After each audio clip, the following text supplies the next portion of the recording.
Hello, and welcome to the pilot episode of Carey Olsen Employment Team's new podcast, which is People, Behaviour and Governance.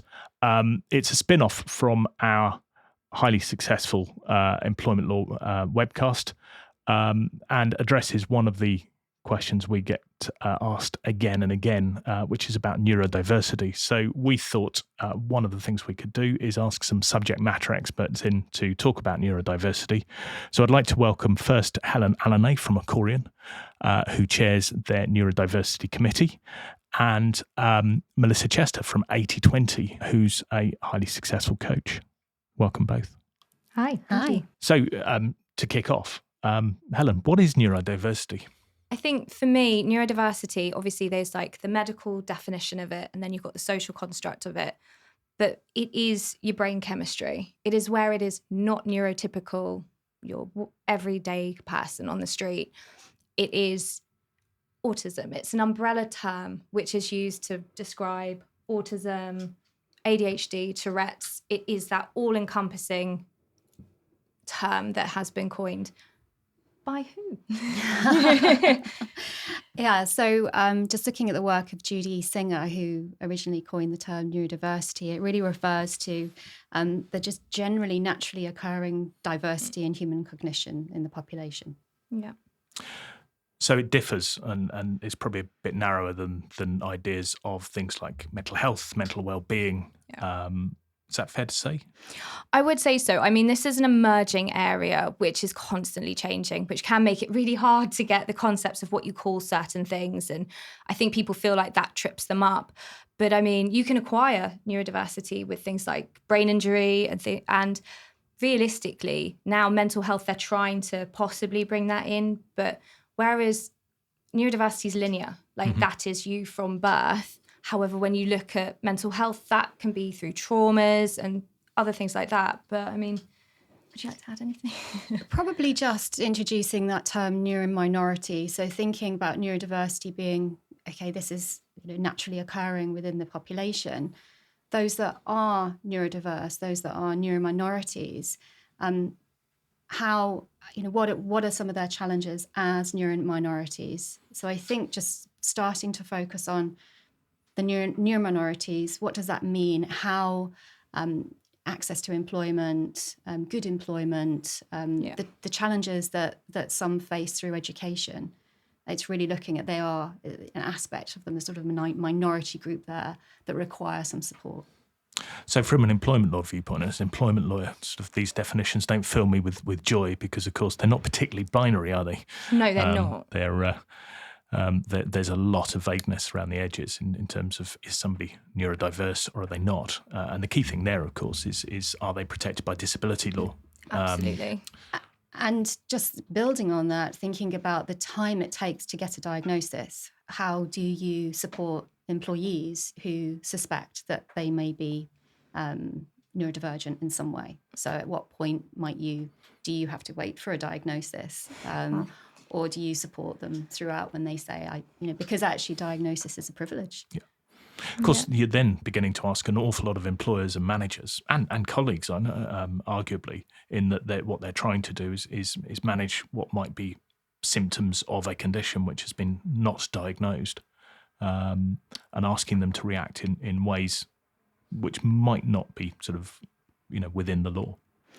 I think realistically, the accommodations that a lot of people need aren't necessarily out of the way. Like if somebody had a mental health issue and they required maybe a little bit of time off or just working from home, nobody would have an issue. But because this has become a little bit more contentious, because it's emerging, people are thinking that these accommodations are going to be, I need my own office, I need my own air conditioning unit. It's not that. These are reasonable conditions where people might just need noise cancelling headphones. They might just need a hybrid working scheme where they might be in the office 3 days a week, or just temporarily they need to be at home, or they're not looking to be out of the workplace. They want to very much be included within it. But it's what accommodations employees and employers are able to provide. And I think there's something about not being too overwhelmed or thinking that these accommodations are really complex and costly. Yes, costly. They're often not. And the work I do with clients, it's some of the coaching work would benefit anybody. Thinking about Exactly. how do you need to be at your best? How do you thrive at work? What kind of environment is right for you? How do you communicate your needs? These things are good for anybody to go through. So often a lot of the adjustments would be good for anybody. Yeah. Do you think there's a lot of fear on the part of sort of managers and employers in dealing with these issues? Where do you think that fear kind of comes from? The unknown. I think because, as I've said, it's emerging, people aren't sure what it is that's expected. We've just come out of a pandemic, which has now officially happened via the Huw. They are not the band. They have started to panic because they've just managed to get their workforce back. And now people have spent lockdown realising, having probably a bit of introspection on themselves, to realise that they have these symptoms of whatever they're feeling, to know, go, hang on a minute, I think I need to go for assessment. I think there is something that I need support with. That's where suddenly employers are going, but we've only just got you back. And it is that fear, but it's not actually that scary at all, because as you said, this benefits everybody. If somebody has a set of minutes to get out and everybody's chatting around them, noise cancelling headphones benefits everybody. So particularly with clients who are dyslexic, a good adjustment is always to, for example, just share. If they're going to a training session, share the material beforehand. Absolutely. Really good for anybody to have access to material.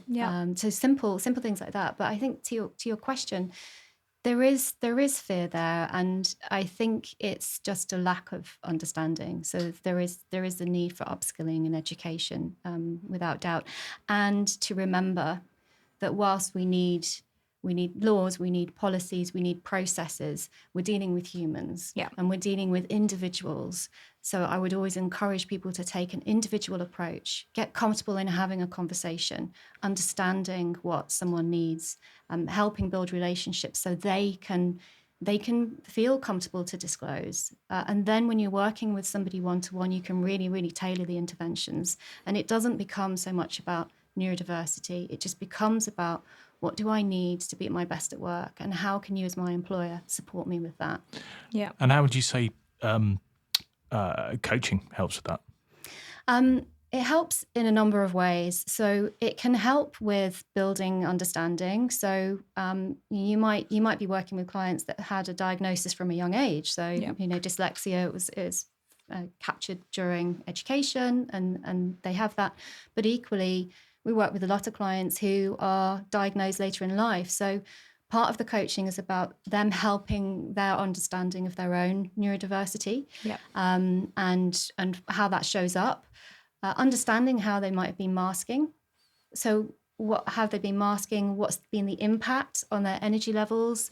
How do we help them kind of dismantle some of that and be more authentic, or understand why they might be masking and what needs to change? And what's masking for those of us? Masking's what's got me through corporate life for 15 years and got me through everything. I mean, I'm autistic or Asperger's, dependent on which DSM you wish to look at. And realistically, it's camouflaging. It's another great term, actually, is camouflaging. It is looking at what is socially acceptable within the workplace and just making yourself that. It is being a chameleon. But it has a cost. And I mean, realistically, you're not going to be 100% yourself at work. You are going to be your work self. Yeah. What is appropriate within the workplace. But there's points where you'll put yourself maybe to a social do that you really don't want to go to, and everyone's drinking, and you're like, I just want to be at home. And doesn't everybody think that? Well, this is what I'm learning. Nobody told me this. I was too busy thinking I had to go. But yeah, that is what masking is. Women, it has been like when it comes to autism, they are realizing that women mask much more than men do. But I mean, that's a much broader conversation. Yeah, maybe one for another time. Yeah. But it's thinking about the implications of the masking for the individual. So I don't know what it's been like for you in terms of energy levels. Knackering. So, you coming to get to the end of the day, you go home. Yeah, decompress. So there's a lot of work we would do with managing energy levels, and reducing the risk of kind of burning out. The same with hyperfocus as well. That's another one.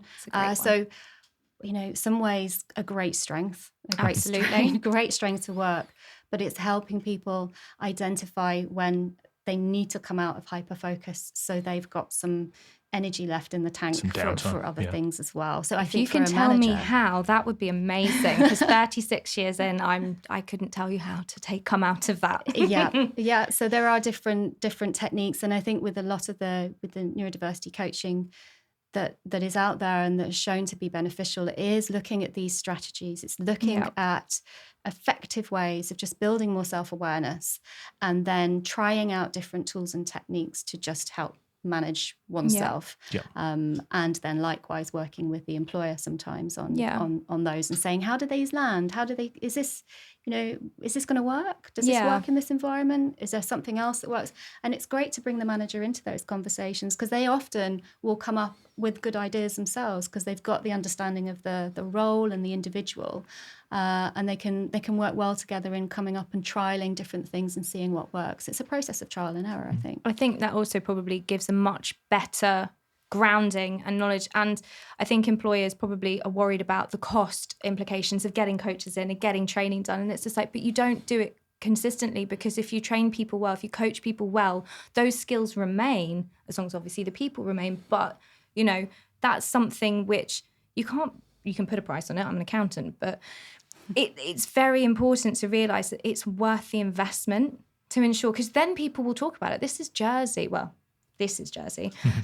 Everybody talks about these kinds of things. So everyone will go, oh, where do you work? Oh, what do you do at work? And so you actually gain that organic reputation for actually doing more for your employees. And that benefits everyone, not just the neurodivergent ones.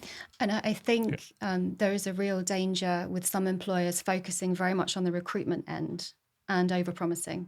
Oh, because hugely. The risk is that you overpromise and say, yes, we want you to come and join us. How do you cut that risk, though? Because, obviously probationary periods are a challenge for everybody, neurodiverse or not.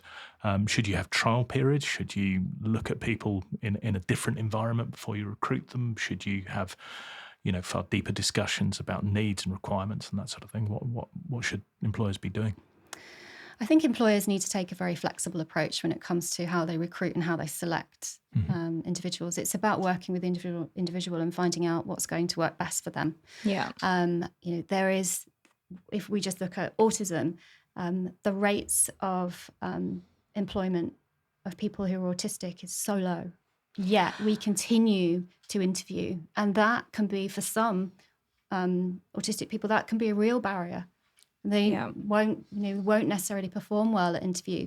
They don't know about the role. So coming in and saying, well, come and do some work with us then, paid work, come and see what it's like, see what you think. That could be a much more effective strategy for bringing somebody in and finding out where they might sit within the organisation, what their strengths are, what's coming out. So it's quite individual. And I think if you can take quite a tailored approach to selection, you're more likely to be able to really bring in a representative, neurodivergent population.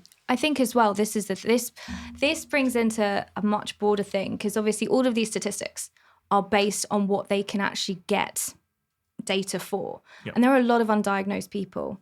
I was only diagnosed when I was 35.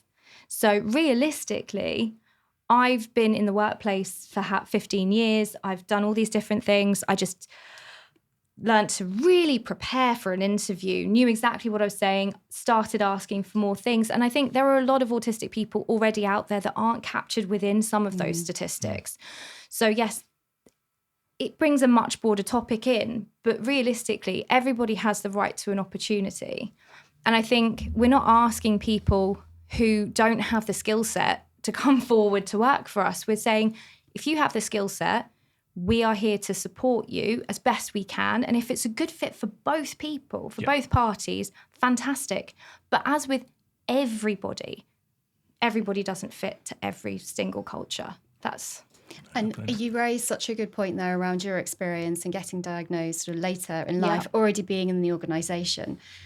There can be so much focus at the moment on recruitment. Actually, the starting point is looking internally and saying probably 20% of our our population Yeah. could well be neurodivergent. Because estimates differ, don't they, between 15, 20, Yeah, 25. absolutely. But it's fair to say that you'll have a number of people that may not have disclosed or may not be Yes. aware. So how do you encourage and create that psychological safety so they can disclose, so they Exactly. can stop masking and get the support internally? And if you can prove it works internally and you can support your employees, then go out and say, do you know what, we can really support you, we're good at this, come and join our organisation. Yeah, But it has to absolutely. start that way round, I think. So one of Agreed. the cases that we've been looking at recently is McQueen and General Optical Council, which is probably a good example of where it goes really quite wrong. Yeah.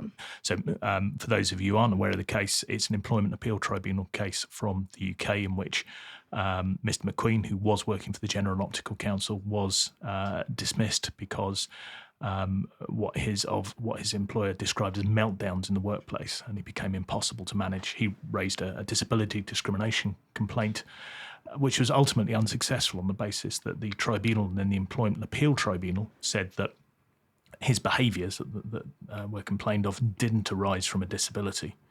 But when you look at the case, it's a slightly disappointing sort of story of somebody whose behaviours, the individual was obviously struggling in the workplace, and the workplace was also struggling to come to terms with some of those behaviours as well. So it is difficult for employers, isn't it, in terms of getting it right? And there'll always be times when, however hard you try, you're not going to get to a point where employees can necessarily stay within the workplace. And that's going to be a difficult sort of conversation as well.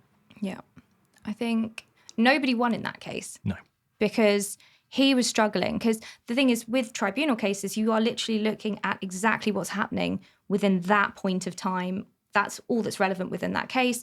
Whereas you don't know what's happening to him personally. You don't know what's happening within the employers. They could have a lot of turnover.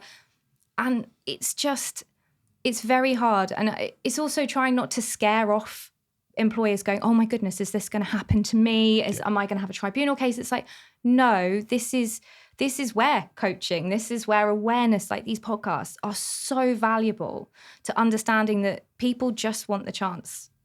They just want that chance to go into the workplace and do their best. Yeah. And if we have workplaces which are there and can support everyone wins. Yeah, I think it's a sad case, isn't it? I think ideally we want to be able to support individuals in the best way possible and to have that open dialogue and to come at it as an approach of what can we do? What can we do to help you thrive at work? And I think when conflict arises, then we need to avoid that conflict ever arising. So that is through education, it's through upskilling, it's through open dialogue. But when conflict does arise, then there can be a place for, okay, how do we support an individual one-to-one? How do we support the organisation, perhaps the individual and their manager, to work through some strategies, what's going to work? Ensuring there's fair responsibility taken on both parts for strategies. So how are you going to communicate more effectively if there are meltdowns? If an individual does experience meltdowns, what are the triggers there? How do they communicate their needs? What's working? What isn't working? Is the role suitable? Is the role suitable? Yeah. Is there another role suitable?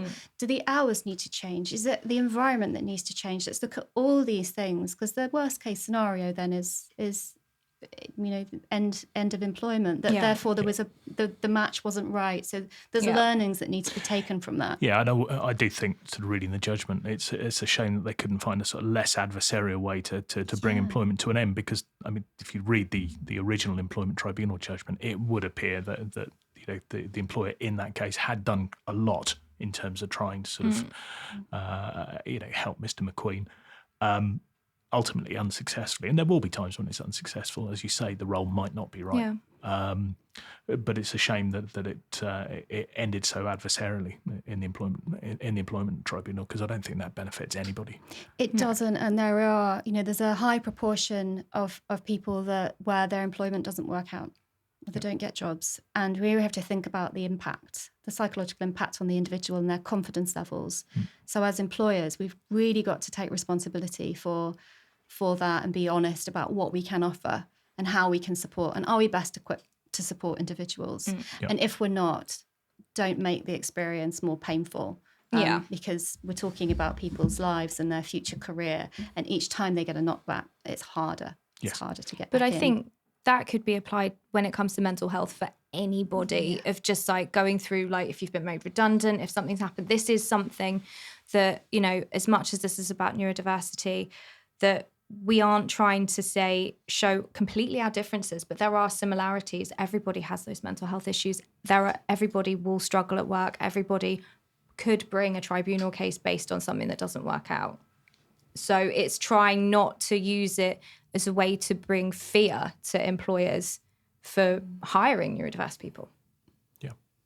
Yeah, that's a very good point, that the worst thing we can do is create that fear and see the employers see it as it's a greater risk. Exactly. It's not, it's a fantastic opportunity. Yeah, because you need that. You need people that think differently. I will approach something differently to how you approach it and how you approach it. It's just what we need. And within that, we get greater ideas, we get greater experiences, and we can learn more. And I think that's the thing, is not trying to say that neurodiverse people are there to prove themselves in the workplace. So, a good message to close on. Thank you both for coming in. It's been really good. I get the sense that we could probably continue this conversation for another hour. Yes, it's rather massive. Barely scratched the surface. So that's the end of what is our pilot episode. If you are interested in what we've got to say, do please get in touch. And if you've got any suggestions for future topics or future interviewees, please let us know. But apart from that, we'll leave it there. Thanks very much.